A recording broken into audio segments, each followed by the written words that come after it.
World War II was already a nightmare. But what if I told you some of its darkest horrors weren't man-made? What if the battlefield didn't just leave behind bodies, but something else entirely? These are real, documented accounts witnessed by soldiers, medics, prisoners, and survivors. Forgotten, covered up, or simply too terrifying to explain. Welcome to Red Eye's Report, and these are the horror stories of World War II. The Battle of Hurtgen Forest was a 3-month bloodbath in late 1944. Soldiers expected danger from mines and artillery. What they didn't expect was the forest itself. It was thick, dark, and constantly cloaked in fog. Visibility rarely stretched beyond a few feet. But within those trees, soldiers began hearing things they couldn't explain. First, whispers, in German and English, sometimes both at once. Then came the screams, piercing and inhuman. Patrols sent out to investigate found nothing but heavy silence. Corporal Daniel Pierce, a field medic, kept detailed notes in a journal. One entry read, "It's as if the trees breathe. Sometimes I hear them, but no one else does. I stopped telling the others. They look at me different now." A recon unit was lost for 3 days. When they were found, all 5 were dead. No injuries, no trauma, just open eyes and mouths, like they died screaming. After that, soldiers began refusing night patrols. Pierce himself was pulled from the front after suffering a mental breakdown. He wouldn't speak, just scribbled in his journal, "It's still watching. We never left the forest." The area remains off limits to German forestry workers to this day. Locals claim that at night, the forest still screams. During the brutal winter of 1942, the Soviets turned many captured buildings into makeshift command posts. One such location was a former German munitions bunker, deep beneath a shattered warehouse. At first, it was uneventful. Then the night shift started going wrong. Soldiers reported feeling watched, and radios would fill with static and whispering voices at random. After 3 disappearances, an officer named Lieutenant Petrov ordered a sweep of the entire tunnel. They found nothing. That night, he disappeared too. When they recovered the 4th missing man, he was still alive, but catatonic. He sat upright in a corner of the communications room, staring at a broken radio. The report states his fingernails were torn off, and the words, "We hear them too," were scratched into the concrete wall.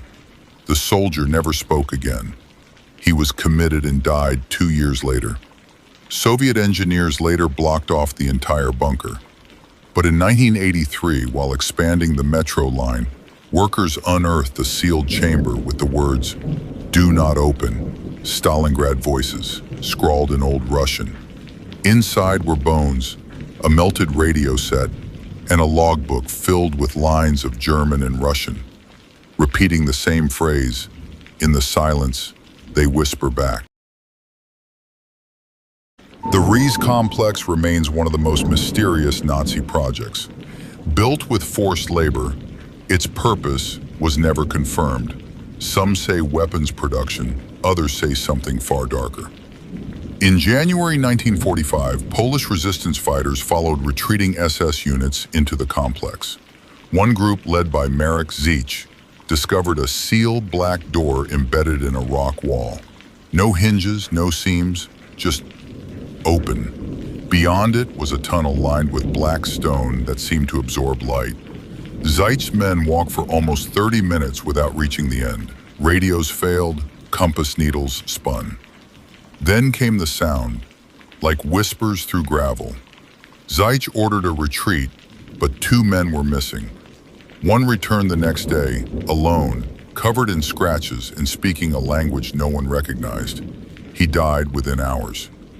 Autopsy revealed his brain showed signs of extreme neural degeneration, as if he'd aged decades in hours. Zich's final journal entry read, "There's something beneath this mountain. It sees us before we see it." The Rise tunnels were never completed. Post-war maps list certain chambers as inaccessible. Locals avoid the site. In 2001, urban explorers reached a sealed shaft and recorded a low, droning sound pulsing from beneath the stone. The video was pulled from the internet days later. In the chaotic days after D-Day, American paratroopers were scattered across the French countryside. A small group from the 101st Airborne took refuge in a bombed-out church near Sainte-Mère-Église. It was quiet, too quiet. They found the church mostly intact, except the altar, which was shattered. But dozens of candles were burning, freshly lit, and still warm. That night, guards reported organ music echoing from inside. But the organ had been destroyed in the shelling. Inside, they found a woman kneeling near the altar, dressed as a nun. Her face was hidden by her veil. When Private Martin approached, she stood and turned slowly. Her face was blank, no features, just smooth skin. The paratroopers opened fire, but she vanished instantly. Only blood appeared on the ground, in the shape of a cross. The next day, they explored the crypt beneath the church and found a sealed chamber with dozens of SS corpses. No documentation, no insignia. One soldier reported seeing his own reflection in the eyes of one of the corpses, blinking back at him. The unit abandoned the church that same day. The building was leveled by Allied bombers within the week, though it had no strategic value. Locals still say that on foggy mornings, you can hear hymns echoing from the ground. These aren't ghost stories. These aren't creepypastas. These are pulled from declassified documents, field journals, and survivor testimonies. War leaves behind ruins, but sometimes it leaves behind something worse. Something that was always there, just waiting. Thanks for watching Red Eyes Report. Don't forget to like and subscribe, because the truth has shadows.